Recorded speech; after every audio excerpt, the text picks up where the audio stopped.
In our 10-week traverse of the Tibetan Plateau, we encountered many forms of lodging. In the larger cities and towns, we stayed in youth hostels and guest houses. At the base of Amni Machin, one of Tibet's sacred mountains, we were adopted by a Muslim road crew for a few days until we adjusted to the altitude.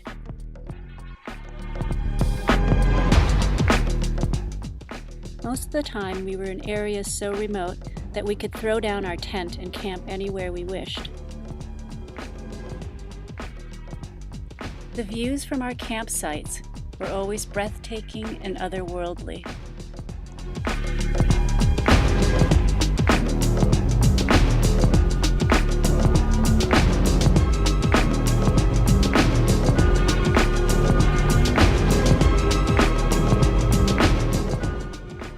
Winter arrived on the Tibetan Plateau in mid-September, and the temperatures fell to the teens, and it snowed frequently. We were fortunate never to be caught in a heavy snowstorm during our treks. The days were short, and the children often had to do their homework after dark. We spent many hours playing card games.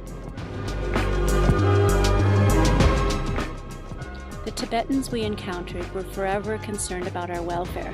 From monks to young children, they worried about us being too cold or hungry.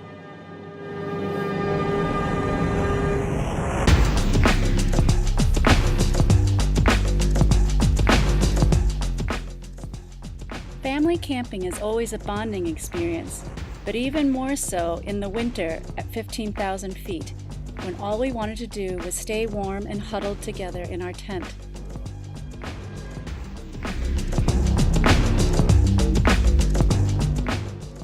We even ate most of our meals huddled inside with all our clothes on in our sleeping bags.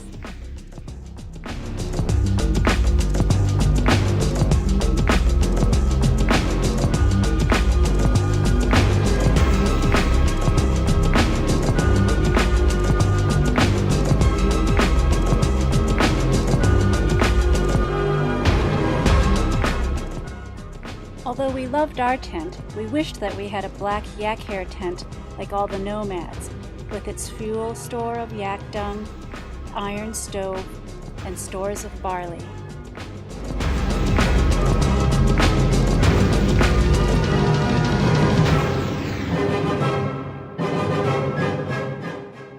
For the winter months, most nomads move out of their tents into these mud homes.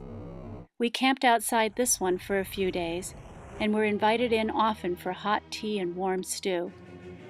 They had no electricity, so it was dim inside and often bitterly cold.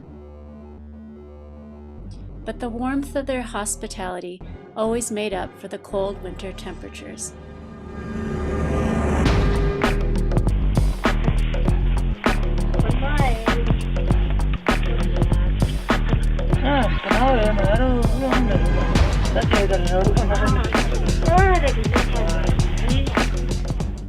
Along our journey, we visited many monasteries.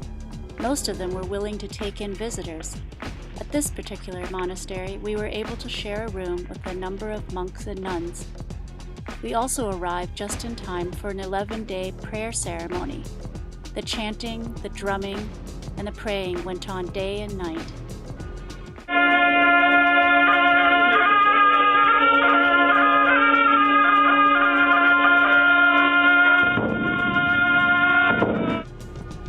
After seeing only yak hair tents and mud homes, we were fascinated by the log buildings in Manigango.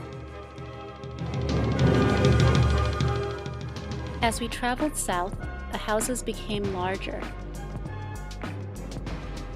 In the farming communities, they had multi-storied, large stone houses with multiple generations of Tibetans in one house. But in the end, like any vacation, it was wonderful to come home. Our 320 square foot yurt felt like a palace.